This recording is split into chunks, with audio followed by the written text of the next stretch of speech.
করে। মিন বাহিমাতিল আনআম, এটা হচ্ছে আমাদের জন্য যে মিন বাহিমাতিল আনআম, বাহিমা যে জন্তু আছে এই জন্তুগুলির মধ্যে। তাহলে মালমুরাদ বিল বাহিমা, বাহিমা থেকে মুরাদ কি, তার ভাবার্থ কি? এখানে হচ্ছে উট, আপনার দুম্বা, গরু, ছাগল বা ভেড়া, এই কয়েকটা পশু, এটা হচ্ছে মিন বাহিমাতিল আনআম। এগুলো হচ্ছে কুরবানির জন্তু। এটা আমাকে কি করতে হবে? ঈদুল আজহার দিনে, ঈদের নামাজের পরে আমাকে জবাই করতে হবে। এটা হচ্ছে একটা আলাদা বিধান। কুরবানিটা হচ্ছে সুন্নাত এবং সাধারণভাবে এটা হচ্ছে সুন্নাত। কেমন করে? আল্লাহ রাব্বুল আলামিনের নবী বলেছেন, মান কানা লাহু সাআতুন ফালাম ইউযাহি ফালা ইয়াকরাবান্না মুসাল্লানা। কারো যদি সামর্থ্য থাকে, আর সামর্থ্য থাকা সত্ত্বেও সে যদি কুরবানি যদি না করে, তাহলে ফালা ইয়াকরাবান্না মুসাল্লানা, সে যেন আমার ঈদগাহে না যায়। আবার বলি, মান কানা লাহু সাআতুন, যার সামর্থ্য আছে, ফালাম ইউযাহি, কিন্তু সে কুরবানি করলো না, ফালা ইয়াকরাবান্না মুসাল্লানা, সে যেন আমার ঈদগাহে যেন না যায়। তাহলে এখান থেকে মনে হচ্ছে এটা ফরজের কাছাকাছি, কিন্তু না। কেমন করে না? এটা সাধারণ সুন্নাত। কি করে? নবী করিম সাল্লাল্লাহু আলাইহি ওয়াসাল্লাম মদিনাতে 10 বছর ছিলেন হিজরত করার পরে। তাহলে 10 বছরের মাথায় নবী করিম সাল্লাল্লাহু আলাইহি ওয়াসাল্লাম পৃথিবী ছেড়ে চলে গেলেন। আর এই 10 বছরই নবী করিম সাল্লাল্লাহু আলাইহি ওয়াসাল্লাম কুরবানি করেছেন। তাহলে তার একটা গুরুত্ব আছে। কিন্তু মাঝে মাঝে হযরত আবু বকর, উমর, প্রথম খলিফা হযরত আবু বকর, দ্বিতীয় খলিফা হযরত উমর, খায়রু হাদিহিল উম্মাহ, এই উম্মতের মধ্যে মানে নবীর পরে, নবীকে বাদ দিয়ে কিয়ামত পর্যন্ত যতগুলো মুসলমান, যতগুলো উম্মত আসবে, সমস্ত উম্মতের মধ্যে সবথেকে আপনার মূল্যবান উম্মত এবং ফজিলতপূর্ণ উম্মত সেটা হচ্ছে হযরত আবু বকর। তাহলে গুরুত্বটা বুঝতে পারছেন? আচ্ছা, হযরত উমর, নবী করিম সাল্লাল্লাহু আলাইহি ওয়াসাল্লাম বলেছেন যে হযরত মুসা আলাইহিস সালামের পরে, হযরত মুসা আলাইহিস সালামের মতো যদি আমার যদি একটা সচিব যদি কেউ থাকতো বা কাউকে আল্লাহ রাব্বুল আলামিন যদি বানাতেন, তাহলে লাকানা উমর, হযরত উমরকে বানাতেন। নবী করিম সাল্লাল্লাহু আলাইহি সাল্লামের শ্বশুর মশাই হচ্ছেন হযরত উমর, হযরত আবু বকর। এবং নবী করিম সাল্লাল্লাহু আলাইহি সাল্লাম পৃথিবীতে জীবন দশায় তিনি বলে গিয়েছেন 10টা লোকের নাম যে এরা হচ্ছে জান্নাতি। তার মধ্যে প্রথম নম্বরে নাম নিয়েছেন হযরত আবু বকর, দ্বিতীয় নম্বরে নাম নিয়েছেন হযরত উমরের। তাহলে এই যে কয়েকটা কথা আমরা ওখানে বললাম, তাহলে এই লোক দুটোকে আপনারা চিনতে পারছেন যে লোক দুটো কেমন। তাহলে ইনারা মাঝে মাঝে কুরবানি করতেন না। কারণটা কি? কারণটা হচ্ছে যে মানুষ যেন এটাকে ফরজ মনে না করে। তাহলে এটা ফরজ নয়, নিশ্চিত এটা ফরজ নয়, এটা হচ্ছে সুন্নাত। এবং সুন্নাত হতে গেলেও এর একটা কি আছে, গুরুত্ব আছে। পারতপক্ষে আমরা সবাই কুরবানি করব, ঋণ করে, ধার করে কুরবানি দিতেই হবে, নইলে মানুষ কি বলবে এটা যেন ব্রেনের মধ্যে যেন না আসে।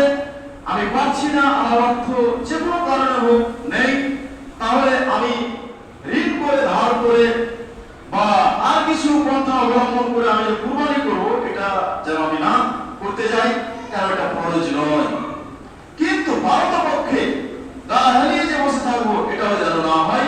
কেন? হাদিসটা যে প্রথমে পাঠ করেছি যে কারো সামর্থ্য থাকা সত্ত্বে সে যদি কি করে, কুরবানি যদি না করে, তাহলে সে যেন আমার ঈদগাহে যেন না যায়। কুরবানির ইতিহাস একটু আইডিয়া নিতে হবে। কেন? আয়াতের যে তর্জমা করলাম যে আমাদের পূর্বে কুরবানি ছিল, তাহলে সেটা কি করে বলতে হযরত আদম আলাইহিস সালামের যুগ থেকে কুরবানির প্রথম পুরুষ প্রথম নারী হচ্ছেন, প্রথম পুরুষ হচ্ছেন হযরত আদম, প্রথম নারী হচ্ছেন হযরত হাওয়া আলাইহিস সালাম। এইবার আল্লাহ রাব্বুল আলামিন তাই যেহেতু পৃথিবীর প্রথম মানুষ, আমাদের এখন নিজের বোনকে বিবাহ আমরা করতে পারি না।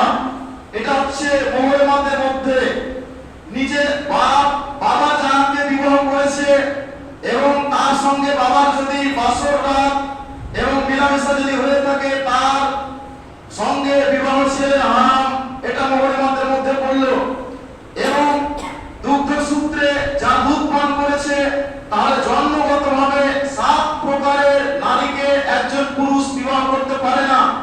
ওই রকম ভাবে সূরা নিসাতে এসেছে 7 প্রকারের নারীকে দুগ্ধ সূত্রে যেই মহিলাটা দুধ পান করেছে, ওর 7 প্রকারের নারীর সঙ্গে বিবাহ করতে পারবে না।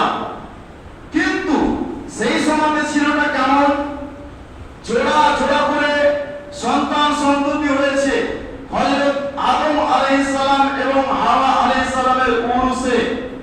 তাহলে হয় যে প্রথম জোড়ায়, তাহলে প্রথম জোড়ার মেয়েকে দ্বিতীয় জোড়ার ছেলে বিবাহ করবে, প্রথম জোড়ার ছেলেকে দ্বিতীয় জোড়ার মেয়ে বিবাহ করবে।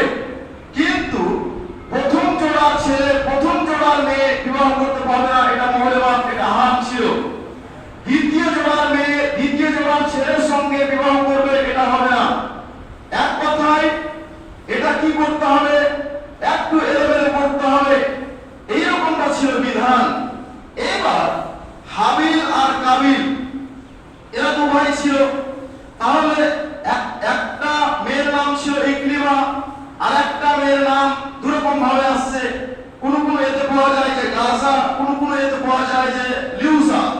তো যাই হোক, ইকলিমা ছিল, এটা কিন্তু খুব সুন্দরী ছিল এবং ওই আল্লাহর বিধান অনুযায়ী এই ইকলিমার সঙ্গে বিবাহ হবে কার? হাবিলের। কিন্তু যেহেতু দেখতে সুন্দরী, তার কারণে কাবিল বলছে যে না, ইকলিমাকে আমি বিবাহ করব। তো এটা নাউজুবিল্লাহ মিন যালিক। এখন আল্লাহর বিধান এটা আছে, বাবা এখন বিদ্যমান, বাবা বেঁচে আছে, তো তাহলে এটা তো নিষেধ, এটা তো করা যাবে না। যাই হোক, তর্ক বিতর্ক শুরু হলো। এইবার তাদের উপরে কুরবানির বিধানও আসলো। এইবার কুরবানি দেওয়ার মানে এটা হলো, তখন কুরবানিটা কবুল হলো কিভাবে, এটা কিন্তু জানা যেত। এক সূত্রে জানা যায় যে যেই কুরবানির পশু বা যেই জিনিসটা দিয়ে কুরবানি করা হয়, সেই জিনিসটা হয় আকাশে উঠে যেত, মানুষ বুঝে যেত যে কুরবানি আমার কবুল হলো, আর যেটা কুরবানি কবুল হবে না সেটা থেকে যেত। কিংবা আকাশ থেকে কি আসতো? আগুন আসতো, যার কুরবানিটা কবুল হয়েছে সেই কুরবানিটা পুড়ে যেত, যেটা পুড়তো না তাহলে সেই কুরবানিটা কবুল হয়নি, সে ব্যক্তি বুঝে গেল যে আমার কুরবানি কবুল হয়নি। এইবার সেইখান থেকে আসলো কুরবানি। হাবিল মেষ পালন করত, গরু বকরি ছাগল এগুলো পুষত। এইবার তিনি কুরবানি দিলেন একটা ভেড়ার বাচ্চাকে। কাবিল চাষবাস করত, একজন চাষি, সে কিছু ধানের আটি বা গমের আটিটাকে নিয়ে এসে বলল যে এটা আমি আল্লাহর পথে কুরবানি দিলাম। আকাশ থেকে আপনার আসলো আগুন, হাবিলের কুরবানিটা পুড়ে ছারখার হয়ে গেল, ছাই হয়ে গেল। এবার বুঝতে পারলেন যে আমার কুরবানি কি হয়ে গেল, এটা গ্রহণযোগ্য হয়েছে আল্লাহ রাব্বুল আলামিনের নিকটে। সূরা মায়েদা ডিটেইলস এইভাবে পেয়ে যাবেন, হাবিল এবং কাবিলের যে ইতিহাস ওখানে পেয়ে যাবেন। এইবার ইন্নামা ইয়াতাকাব্বালুল্লাহু মিনাল মুত্তাকিন, লাস্টে আল্লাহ রাব্বুল আলামিন বলছেন যে কুরবানি তো ওই গ্রহণ হবে আল্লাহর কাছে যেই ব্যক্তি হচ্ছে মুত্তাকি, পরহেজগার। অতএব কাবিলের অন্তর ভালো ছিল না, কেন? বিবাহ থেকে নিয়ে তার অন্তর একটা খারাপ আকার ধারণ করেছিল, মনোভাবটা তার খারাপ জায়গাতে দাঁড়িয়ে গিয়েছিল। অতএব তার কুরবানি কি করে কবুল হবে? এইবার এখানে যখন কুরবানি যখন কবুল হলো হাবিলে, এবার এখানেও একটা রাগটা জন্মে গেল। এইবার যাই হোক, লাস্ট অবস্থায় সে তখন এবার কি পদক্ষেপ নিল যে একে আমি হত্যা করব। কাবিল বলছে নিজের ভাইয়ের ব্যাপারে যে একে আমি হত্যা করবো, হত্যাও করেও দিল। এইবার তখন তো তারাই তো প্রথম মানুষ, কেউ তো মরেনি, যে কবর কিভাবে করবে, এই লাশটাকে কি করবে, কিভাবে তার সমাধান হবে, এরকম তো বিধান তো জানা ছিল না। ফাবাসাল্লাহু গুরাবান, আল্লাহ রাব্বুল আলামিন ওই সূরা মায়েদার ওই আয়াতে বলছেন যে আল্লাহ রাব্বুল আলামিন একটা কাককে পাঠালেন। সেই কাকটা আসলো, এসে এবার ওই কাকটা আরেকটা কাককে কি করলো, হত্যা করলো। ওই কাকটা মৃত কাকটাকে নিয়ে গেল এবং তার চঞ্চু বা ঠোঁট দিয়ে মানে গর্ত খনন করলো। গর্ত খনন করে এবার তাকে কি করলো, মাটি দিয়ে চাপা দিয়ে দিল। এবার কাবিল তো এই দৃশ্যটা দেখলো কাকের, যে সে কিভাবে তার ভাইকে মানে মাটি দিল। এইবার তখন সে বুদ্ধি পেয়ে গেল। বুদ্ধি পাওয়ার পরে যাই হোক হাবিলকে কি করলো, এইভাবে সমাধিস্থ করা হলো। এই হচ্ছে মানে কুরবানির ইতিহাস। যাই হোক আর আগে গেলাম না। তাহলে এটা হচ্ছে কি কুরবানির ইতিহাস। আপনারা জানেন তার যুগ যুগ ধরে বা কয়েক হাজার পরে আল্লাহ রাব্বুল আলামিন পাঠিয়েছিলেন হযরত ইব্রাহিম আলাইহিস সালামকে। তাহলে তার উপরে তো কুরবানির বিধান ছিল, আল্লাহ রাব্বুল আলামিন তাকে তো কুরবানি করতে বলেছিলেন। এই ঘটনা তো আপনাদের সবারই জানা। তাহলে এই রকম ভাবে ওয়ালা কুল্লু উম্মাতিন জাআলনা মানসাকান লিয়াযকুরু ইসমাল্লাহি আলা মা রাযাকাহুম মিন বাহিমাতিল আনআম, প্রত্যেক যুগে যুগে প্রত্যেক নবী রাসূলকে আল্লাহ রাব্বুল আলামিন কুরবানির বিধান দিয়েছেন। এটা শুধু আমাদের উপরেই নয়। কুরবানির পশু, কুরবানি আল্লাহ রাব্বুল আলামিন ওটাই কবুল করবেন যেটাতে আল্লাহ রাব্বুল আলামিনের সত্য ঠিকঠাক ভাবে কি হয়েছে, আরোপ করা হয়েছে। আল্লাহ রাব্বুল আলামিন বলেছেন লা ইয়ানালাল্লাহু লুহুমুহা ওয়ালা দিমাউহা ওয়ালাকিন ইয়ানালুহু তাকওয়া মিনকুম। আল্লাহ রাব্বুল আলামিন কুরবানির পশুটার মাংস দেখেন না, যে কত কুইন্টাল হয়েছে, কত মণ হয়েছে। আল্লাহ রাব্বুল আলামিন তার রক্ত দেখেন না, যে এর শরীরে কতটা রক্ত ছিল। অতএব লা ইয়ানালাল্লাহু লুহুমুহা ওয়ালা দিমাউহা ওয়ালাকিন ইয়ানালুহু তাকওয়া মিনকুম। আল্লাহ রাব্বুল আলামিন দেখেন যে কে কি অন্তর নিয়ে কুরবানিটা করছে। দুটা কুরবানি দিব, যাই হোক যেটা হয় একটা তো কবুল হবে। দুটা কুরবানি দিব, যাই হোক যেটা হয় একটা তো কবুল হবে। তাহলে এইরকম আমার কুরবানির ব্যাপারে আমি নিজেই যদি সন্দেহ পোষণ করি, তাহলে আল্লাহ রাব্বুল আলামিন দুটা জায়গাতে একটা কেন, অর্ধেক কবুল করবেন না। প্রত্যেক ইবাদতের শুরুতে আন্তরিক একটা ব্যাপার আছে, নিয়তের ব্যাপার আছে। অতএব অন্তর ঠিকঠাক রেখে আমাকে কি করতে হবে, ইবাদত করতে হবে। অন্তরের পরিকল্পনাটা, অন্তরের স্বচ্ছতা এবং অন্তরটাকে পরিষ্কার করে ইবাদতে আমাকে কি করতে হবে, মনোযোগী হতে হবে। তাহলে ওই ইবাদতকে আল্লাহ রাব্বুল আলামিন কবুল করবেন। আল্লাহ রাব্বুল আলামিনের নবী বলছেন কুরবানির পশুর ব্যাপারে, ওয়ান বারা ইবনে আযিব রাদিয়াল্লাহু তাআলা আনহু قال লা তাজুজু ফিল আযাহি। হযরত বারা ইবনে আযিব তিনি বর্ণনা করছেন নবী করিম সাল্লাল্লাহু আলাইহি ওয়াসাল্লাম বলেছেন লা তাজুজু ফিল আযাহি, কুরবানিতে চার প্রকারের পশু চলবে না। তার মধ্যে একটা হলো আল আওরাউ বাইয়িনুল আমারুহা, স্পষ্ট রূপে বোঝা যাচ্ছে যে সে চোখে ঠিকঠাক দেখতে পাচ্ছে না, পশুটা দেওয়ালের সঙ্গে ধাক্কা মেরে দিচ্ছে, রাস্তাতে স্টোন মাইল আছে তার সঙ্গে ধাক্কা মেরে দিচ্ছে। তাহলে আপনাকে জেনে নিতে হবে যে এর চোখে একটা ডিফেক্ট আছে, দেখতে পাচ্ছে না। তাহলে এটা আপনাকে স্পষ্ট রূপে বুঝে নিতে হবে এবং জেনে নিতে হবে যে এর চোখটা ঠিক আছে না নাই, দৃষ্টি শক্তি ঠিক আছে না নাই। যদি দৃষ্টি শক্তিতে কোনো রকমের সমস্যা যদি থাকে, তাহলে সেই কুরবানি চলবে না, তাজুজু ফিল আযাহি। তারপরে ওয়াল আরজাউ বাইয়িনুন আলাদুহা, এবং স্পষ্ট রূপে বোঝা যাচ্ছে যে পাটাকে কেমন কেমন কেমন কেমন করে ফেলছে, অতএব কি আছে, ফোড়া আছে। এটা যদি স্পষ্ট রূপে যদি বোঝা যায়, তাহলে এই কুরবানিটা, এই জন্তুটা বাদ দিয়ে অন্য জন্তু আমাকে কি করতে হবে, করাই করতে হবে। লা তাজুজু ফিল আযাহি, এটাও চলবে না কুরবানিতে। তারপরে যেটা হচ্ছে ওয়াল মারিজ বাইয়িন মারাদুহা, এক কথা এখানে নবী করিম সাল্লাল্লাহু আলাইহি সাল্লাম বললেন যে অসুখ, পশুটার মধ্যে এমন একটা অসুখ আছে যেই অসুখটা হচ্ছে কি স্পষ্ট বোঝা যাচ্ছে, কোন একটা অসুখ আছে, অসুখের নাম এখানে ধরা হয়নি, তাহলে সেটা যদি রোগা হয়, অসুস্থ হয়, তাহলে সেই পশুটা কি করতে হবে, আমাকে বাদ দিতে হবে। ওয়াল কাসীরুল্লাতী লা তুনাক্কি, 7 জন মিলে একটা গরুর কি দেব, আমরা কুরবানি করব, একজন পাগা ধরে আছি আর 6 জন মিলে কোন রকমে তাকে টেনে কালিয়াচকের হাত থেকে বা সাহাবাজপুরের হাত থেকে টেনে টেনে নিয়ে আসছি। তার শরীরে যে হাড় যে আছে, এই হাড় কটাকে ঢেকে রেখেছে উপরের চামড়াটা শুধুমাত্র, এবং তাবকাতুস সাহম, চর্বির যে স্তর সেটা মনে হচ্ছে যে একমাত্রই নাই, সব শুকিয়ে গিয়েছে, হাড় কটাকে ঢেকে রেখেছে শুধুমাত্র চামড়াতে, তার শরীরে মনে হচ্ছে মাংস নাই। এইরকম জীর্ণ শীর্ণ যদি হয় তাহলে লা তাজুজু ফিল আযাই, এই 4 নম্বরে যেটা বললো যে এটা হচ্ছে কি নবী করিম সাল্লাল্লাহু আলাইহি সাল্লাম বলছেন যে এই প্রকারের জন্তুর কুরবানি চলবে না।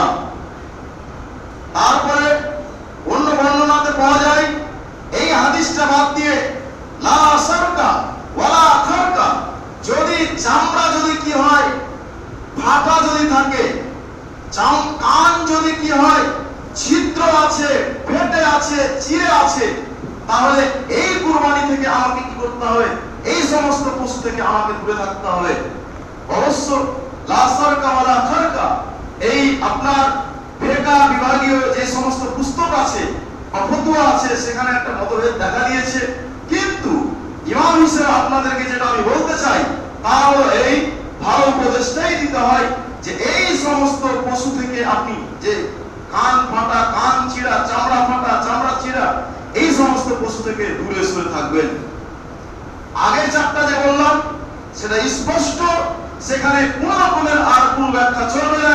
নবী করিম সাল্লাল্লাহু আলাইহি সাল্লাম নিষেধ করেছেন, সেটা নিষেধ, সেটা নিষেধ, সেটা নিষেধ। তাহলে এই রকম আমাকে জন্তু কি করতে হবে, বাছাই করে নিতে হবে, যেন কোন রকমের কি না থাকে, কোন রকমের দোষ যেন না থাকে। এইবার ওই পশুটাকে বাদ দিয়ে অন্য পশু আমি কি করব, ক্রয় করব, সেটাকে অন্য কাজে লাগাবো, কিন্তু কুরবানির যেহেতু শর্ত আছে এগুলো, সেই শর্তগুলোকে মাথায় রেখে আমাকে করতে হবে, কুরবানি করতে হবে।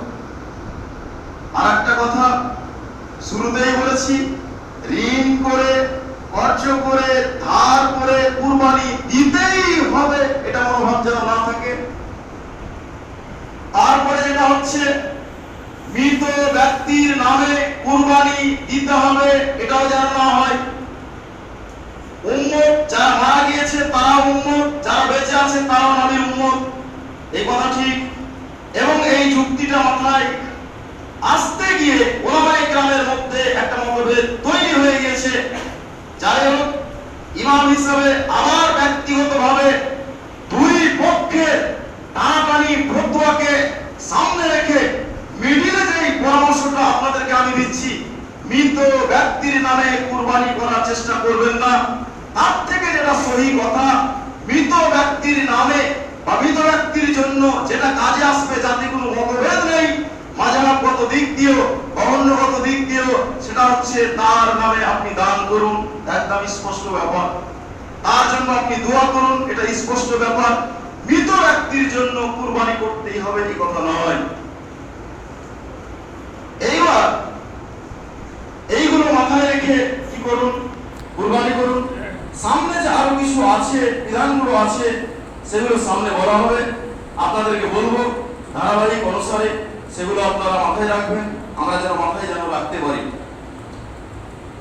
এইরকম কুরবানি যে আমরা করতে যাচ্ছি, তাহলে এটা যেন না হয় যে মনটাকে কোন রকম ভাবেই ফুলফুলে মনে ভাব যেন তৈরি যেন না হয়, সন্দেহ যেন না আসে।